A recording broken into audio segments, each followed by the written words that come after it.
नमस्कार दोस्तों, स्वागत है आपका हमारे यूट्यूब चैनल न्यू IT पर। आज हम आपके लेके आए हैं कुछ खास, तो चलिए वीडियो को शुरू करते हैं। नीतीश कुमार ने एनडीए गठबंधन के बाद कैबिनेट की पहली बैठक 25 नवंबर को बुलाई गई है। इस बैठक में नई मंत्रियों के विभाग आवंटन तथा विकास योजना पर चर्चा होगी। राज्य स्तरीय अधिकारियों का कहना है कि मुख्य ध्यान कानूनी व्यवस्था और रोजगार पर रहेगा तथा कुछ तत्कालिक बजट मुद्दे भी सामने आएंगे। लखनऊ में खादी महोत्सव चल रहे हैं, जहां उत्तर प्रदेश के पारंपरिक शिल्पकला और वन डिस्ट्रिक्ट वन प्रोजेक्ट के उत्पाद प्रदर्शित किए जा रहे हैं। इसका उद्देश्य स्थानीय हस्तशिल्पों को प्रोत्साहन देना और ग्रामीण बाजार बढ़ाना है। व्यापारी, खरीदारी और पर्यटक दोनों की ओर से इस योजना की रुचि दिख रही है। दिल्ली में कुछ स्कूल बाल सुरक्षा मामले के बाद बच्चों में भावनात्मक और शारीरिक आघात की रिपोर्ट सामने आई। अभिभावक और गैर सरकारी संगठन स्कूल सुरक्षा सुधारों और काउंसलिंग की मांग कर रहे हैं। स्थानीय अधिकारियों का कहना है कि काउंसलिंग केंद्रों का विस्तार किया जाएगा। मुंबई में पुनर्निर्माण परियोजना और किराएदार के विस्थापन के कारण किराए का बाजार काफी सख्त हो गया है। कई उपनगरों में किराए में 2 अंकीय वृद्धि देखी जा रही है। इससे निम्न आय वर्ग के किराएदार पर दबाव बढ़ रहा है। प्राधिकरण पुनर्विकास नियमों और किराएदार सुरक्षा से जुड़े नए प्रस्ताव भी चर्चा में है।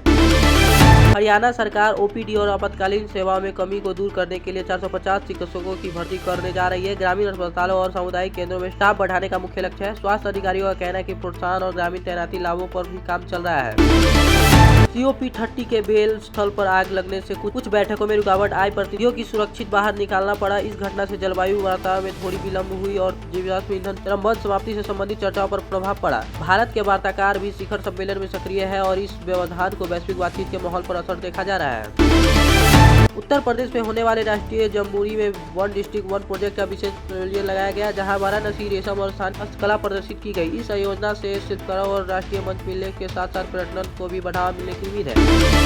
हरियाणा के कुछ युवक जो अध्ययन वीजा पर रूस गए थे, उनके संपर्क टूटने से परिवार चिंतित है। रिपोर्ट के अनुसार कुछ परिवार का कहना है कि उनके बच्चे जबरन भर्ती से परेशान है। राज्य और केंद्र की एजेंसियों पर उन्हें वापस लाने के लिए दबाव बढ़ाया जा रहा है। प्रधानमंत्री मोदी ने G20 के दौरान ऑस्ट्रेलिया, कनाडा, भारत प्रौद्योगिकी और नवाचार साझेदारी की घोषणा की। इसका मुख्य फोकस कृत्रिम बुद्धिमत्ता, स्वस्थ ऊर्जा और स्वस्थ आपूर्ति श्रृंखला पर है। लक्ष्य है कि साझेदारी आपूर्ति श्रृंखला विविधीकरण और तकनीकी सहयोग को तेज करेगी। बिहार जाने वाली कुछ महत्वपूर्ण ट्रेनें कोहरा के कारण रद्द या पुनर्निर्धारित की गई। रेल यात्रियों को यात्रा से पहले स्थिति जांच करने की सलाह दी गई। राज्य परिवहन अधिकारी द्वारा वैकल्पिक व्यवस्था पर चर्चा किया जा रहा है। उत्तर प्रदेश के कुछ जिलों में गुप्त रूप से चल रहे अवैध नशा कारोबार का भंडाफोड़ किया गया। पुलिस ने छापेमारी करवाई और नेटवर्क की जानकारी सामने आई और स्थानीय प्रशासन सख्त परिवर्तन का आश्वासन दे रहा है। जन सुरक्षा और युवाओं के प्रति जागरूकता कार्यक्रम पर आधिकारिक ध्यान दिया जाएगा।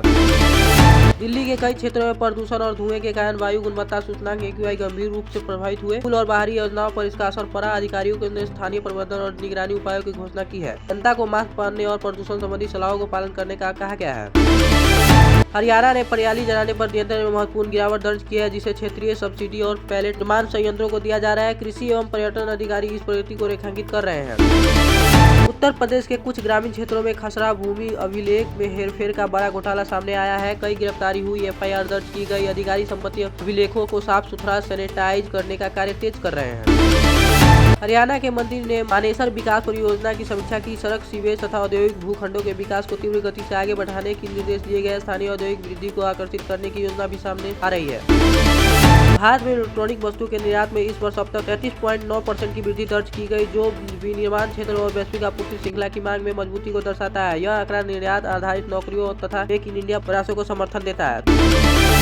तो दोस्तों, ये थी आज की बड़ी और मुख्य खबरें। अगर आपको ये वीडियो पसंद आए तो वीडियो को लाइक और चैनल को सब्सक्राइब करें। मिलते हैं नेक्स्ट वीडियो। धन्यवाद।